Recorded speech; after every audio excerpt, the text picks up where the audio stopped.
Hello student, welcome to bio class. और आज हमको पढ़ना है चैप्टर 3। चैप्टर 3 है ह्यूमन रिप्रोडक्शन। तो ह्यूमन रिप्रोडक्शन में वैसे तो हम स्टार्ट कर ही चुके थे, बीच में आपके पीरियोडिक टेस्ट आ गए तो उनमें हमने पढ़ लिया था। उस चैप्टर में हमारा फर्स्ट टॉपिक कंप्लीट हुआ था जो था मेल रिप्रोडक्टिव ऑर्गन का। तो मेल रिप्रोडक्टिव ऑर्गन में आप सभी को कोई डाउट हो तो फिर आप मुझे मैसेज या कर सकते हैं। तो मेल रिप्रोडक्टिव ऑर्गन हम पढ़ चुके हैं। आज हमको पढ़ना है फीमेल रिप्रोडक्टिव ऑर्गन के बारे में। तो फीमेल रिप्रोडक्टिव ऑर्गन क्या है, किस तरीके से वर्क करता है और कैसे उनके डेवलपमेंट होते हैं, उनमें ओवा का फॉर्मेशन किस टाइप में होता है और क्या प्रोसीजर होते हैं, आज हम उसके बारे में स्टडी करेंगे। फीमेल सेक्स ऑर्गन अगर देखें तो क्लासिफाइड किया गया है 2 अलग अलग स्टेज में। फर्स्ट होता है प्राइमरी सेक्स ऑर्गन, जिसके एग्जांपल्स आपको ओवरी दिखाई देंगे, और सेकेंडरी सेक्स ऑर्गन में आपको 4 अलग अलग पार्ट्स दिखाई देंगे, जिसमें ओविडक्ट है, यूट्रस है, वेजिना है, और इसी में वर्जिन आता है और ग्लैंड्स है।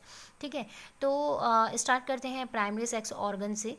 तो पहले ये जानते हैं कि फीमेल रिप्रोडक्टिव सिस्टम किस टाइप में डेवलप रहता है।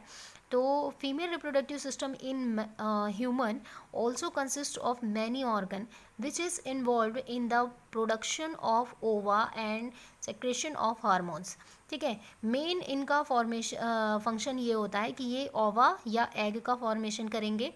साथ ही साथ इनमें यूट्रस वर्क करेगा कि फीटस डेवलपमेंट में किस तरीके के कितने हार्मोन्स वर्क कर रहे हैं, FSH और LH हार्मोन्स कैसे इसमें वर्क कर रहे हैं, कितने परसेंट पे इसमें। तो ये फीमेल रिप्रोडक्टिव ऑर्गन में आपको पढ़ने मिलेगा। तो स्टार्ट करते हैं प्राइमरी सेक्स ऑर्गन से। तो प्राइमरी सेक्स ऑर्गन आपका ओवरी है फॉर एग्जांपल। अगर सेकेंडरी भी देखें तो आपका वेजिना, ओविडक्ट और फिर आपका आता है ग्लैंड्स। तो मैंने यहाँ पे स्ट्रक्चर बनाया हुआ है, आप स्ट्रक्चर देख रहे हैं। तो इसमें हम पूरे पार्ट्स को एक बार लेबलिंग कर लेते हैं। तो यहाँ पे बोथ साइड आपको आमंड संरचना मतलब सॉरी लाइक स्ट्रक्चर दिखाई देगा। आमंड लाइक स्ट्रक्चर मीन्स ये जो स्ट्रक्चर है ये है ओवरीज। ठीक है, ये बोथ साइड रहेंगे। और सेकंड ये क्या रहेंगे, पॉस्चर ऑफ किडनी, मतलब इनकी जो पोजीशन है वो क्या होंगे, किडनी के जस्ट सामने। इसके पीछे अगर हम स्ट्रक्चर देखते हैं तो वो किडनी के स्ट्रक्चर हमको दिखाई देते हैं। तो इस तरीके से इनका स्ट्रक्चर आपको दिखाई दे रहा है। ठीक है, साथ ही साथ इनके अगर देखें तो ये जो बने हुए होते हैं वो स्ट्रोमा फाइबर से कनेक्ट होते हैं। इस तरीके के जो फाइबर आपको दिखाई दे रहे हैं वो स्ट्रोमा फाइबर से कनेक्ट होते हैं एब्डोमिनल आपके सरफेस से या लेयर से। ठीक है, तो each ovary 2 centimetre length and wide common रहता है इनमें, और अटैच होते हैं ये डॉर्सल एब्डोमिनल कैनाल से। तो ये जो कनेक्ट होंगे वो एब्डोमिनल कैनाल से कनेक्ट रहते हैं, वॉल्व से कनेक्ट रहते हैं। साथ ही साथ इनमें अगर हम ये देखें कि इनके जो ओवरी हैं वो कंपोज होते हैं स्ट्रोमा फाइबर कनेक्टिव टिश्यू से। ठीक है, जिनमें हेल्प करता है एक कॉर्टेक्स। इनकी जो टिश्यू होती है इनमें एक कॉर्टेक्स वर्क करता है। ये कॉर्टेक्स बोल सकते हैं कि आप फॉलिकल फॉर्मेशन में हेल्प करता है, फॉलिकल फॉर्मेशन में हेल्प करेगा। और एक तरह से फॉलिकल फॉर्मेशन में हेल्प करने के लिए कॉर्पोरा ल्यूटिया की जो बोल सकते हैं टिश्यू है, ये एक तरह का टिश्यू होता है जो वेरियस स्टेज में होते हैं। फर्स्ट स्टेज इसका होता है मेड्यूला। ठीक है, मेड्यूला। सेकेंड स्टेज होता है इसका ब्लड वेसल, और थर्ड होता है नर्व फाइबर्स या नर्व टिश्यू। ठीक है, तो मेड्यूला वर्क करता है, जो कॉर्पोरा ल्यूटिया होता है उसका मेड्यूला पार्ट जो लेयर जो वर्क करेगा वो ओवा फॉर्मेशन में करेगा। ब्लड वेसल्स उनको न्यूट्रिशन देने की हेल्प करते हैं ताकि ओवा मैच्योर एग में कन्वर्ट हो सके। साथ ही साथ नर्व्स जो फाइबर्स हैं वो कंट्रोल करते हैं हार्मोन्स को और उनके डेवलपमेंट को। जनरली फीमेल्स में 2,50,000 एग फॉर्मेशन होता है, जिनमें से ओनली 400 ही मैच्योर हो पाते हैं, मतलब कि वो फिटस डेवलपमेंट के लिए परफेक्ट रहते हैं या उनमें वो फिटस डेवलपमेंट की कैपेसिटी होती है। तो इतने 2,50,000 में से सिर्फ 400 ही एक परफेक्ट एग होते हैं। ठीक है। आते हैं अब इनके मेन फंक्शन पे। तो इनका मेन फंक्शन ही होता है कि ये एग फॉर्मेशन करेंगे, फॉलिकल फॉर्मेशन करेंगे। वो हर मंथ 2,50,000 फॉलिकल प्रिपेयर करते हैं या मेक करते हैं, और इनमें से सिर्फ 400 ही कैपेबल होते हैं फिटस डेवलपमेंट के लिए। तो अब आते हैं इस ओवरी से कनेक्ट जो ये फिलामेंट दिखाई दे रहा है, उस फिलामेंट को हम फॉलिपियन ट्यूब कहते हैं। Fallopian tube. फैलोपियन ट्यूब 3 अलग अलग बोल सकते हैं उसमें पार्ट में डिवाइड होता है। तो इसके पार्ट हम जानते हैं। फैलोपियन ट्यूब के जो ये वाला कनेक्ट है, जो फिंगर लाइक स्ट्रक्चर है, जो इस तरीके से आप मतलब कैच करके रखा है ओवरी को, तो ये जो स्ट्रक्चर आपको दिखाई दे रहा है यहाँ पे, इसे हम कहते हैं इनफंडिबुलम। ठीक है, इसको हम कहते हैं इनफंडिबुलम। ठीक है, ये स्ट्रक्चर कनेक्ट करके रखता है, मतलब ये कैच करके रखता है ओवरी को। और उसके बाद जो ये वाला फिलामेंट ये उभरा हुआ आपको दिखाई दे रहा है अलग से स्वेलिंग जैसा, तो उसे हम कहते हैं एम्पुला।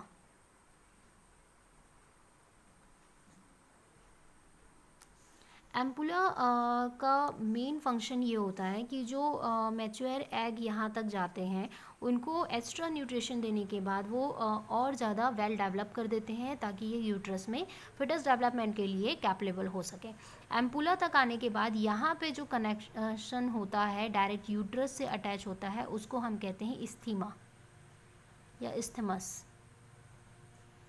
ये इस्थमस डायरेक्टली कनेक्ट होता है यूट्रस से, और यूट्रस से कनेक्ट होने के बाद यहाँ पे हर मंथ 2,50,000 एग जाते हैं, जिनमें से 400 मैच्योर हैं। अगर वो फर्टिलाइज नहीं होते हैं तो वो डिस्ट्रॉय हो जाएंगे, और फिर वो मेंस्ट्रुअस ब्लड के फॉर्म में बाहर रिलीज हो जाते हैं या डिस्चार्ज हो जाते हैं। तो इस्थमस इस तरीके से फॉर्म करता है, कनेक्ट करता है, ताकि एग ईजिली फ्लो हो सके यूट्रस तक।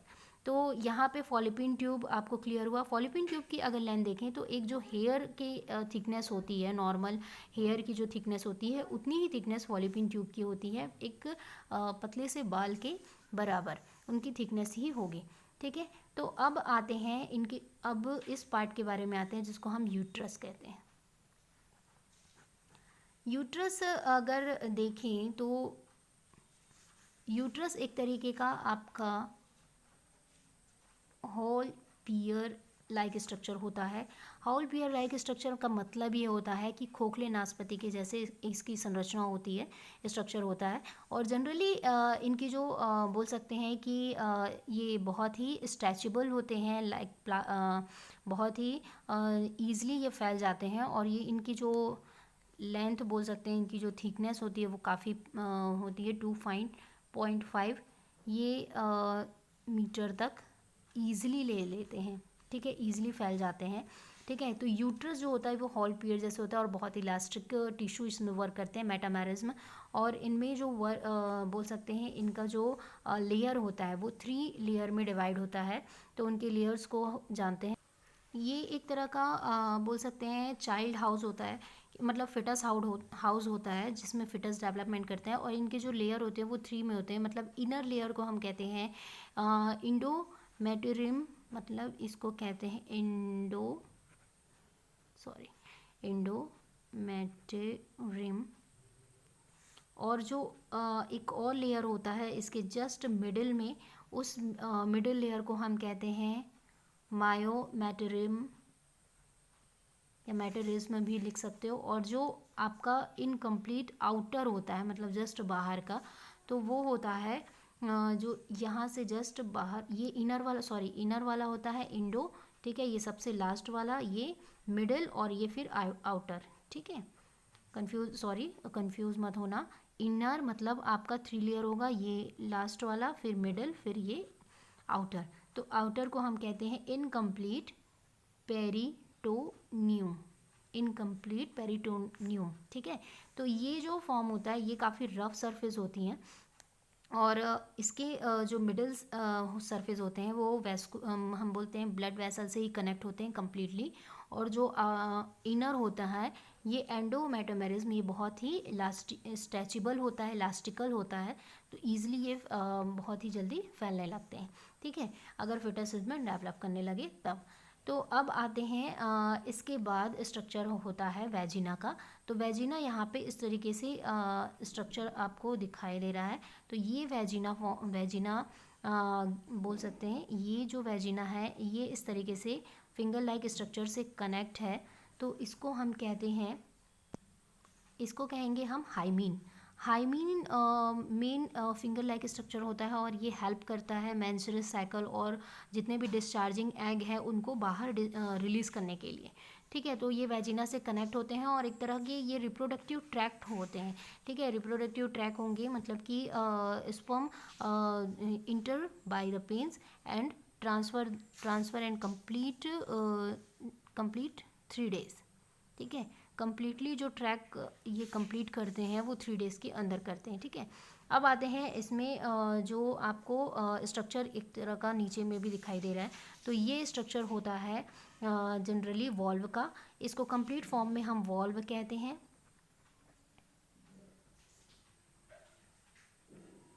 ठीक है, ये जो मेन स्ट्रक्चर है ये लाइक हेयर सरफेस होता है और इसमें से बोल सकते हैं कि ये भी हाइमीन जैसे ही काम वर्क करता है और ये मेंस्ट्रुअस साइकिल में चेंजेस लाता है वेजिना में, यूट्रस में, और फिर इजीली डिस्चार्जिंग के लिए हेल्प करता है। तो इस तरीके से आपके फीमेल रिप्रोडक्टिव ऑर्गन कंप्लीट होते हैं। यहाँ पे इसके नोट्स यहाँ पे मैंने वही चीज़ लिखा हुआ है जो अभी आपको डायग्राम में समझाई हूँ, तो आप इसमें से लिख सकते हो।